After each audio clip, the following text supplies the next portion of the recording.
Magandang araw po. Narito na po ang magiging lagay ng panahon ngayong araw ng Martes, September 30, 2025.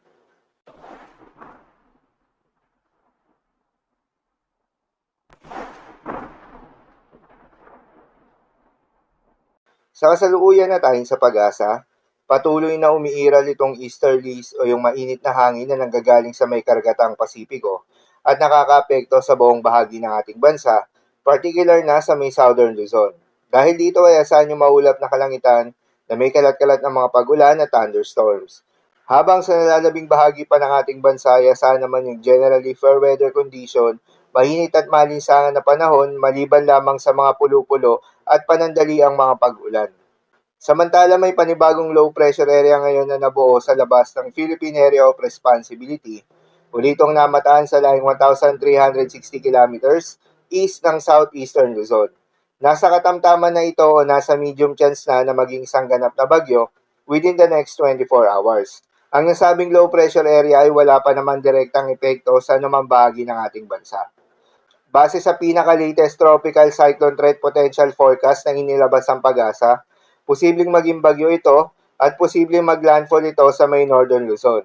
Sakaling maging bagyo ito, bibigyan ito ng local name ng Pag-asa na Bagyong Paulo, ang ikalabing-anim na bagyo na pumasok o nabuo sa loob ng Philippine Area of Responsibility ngayong 2025.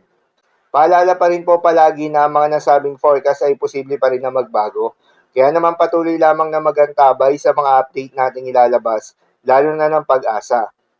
Para naman sa magiging lagay ng panahon ngayong hapon ng Martes sa Luzon, asahan sa Metro Manila, Bicol Region, Bulacan, Rizal at Quezon ang maulap na kalangitan na may kalat-kalat na mga pagulan at thunderstorms.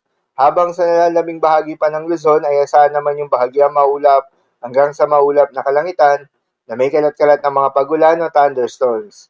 Para naman sa Visayas at Mindanao ay asahan rin yung bahagya hanggang sa maulap na kalangitan na may kalat-kalat na mga pagulan o thunderstorms. Madalas, nabobo ang mga thunderstorms na ito tuwing hapon o gabi na nagtatagal ng 1 hanggang 2 oras.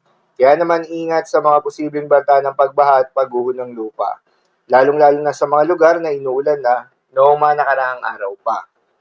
Para naman sa magiging lagay ng mga dagat baybayin, ayon sa Pag-asa ay wala tayong nakataas na gale warning sa anumang seaboards ng ating bansa.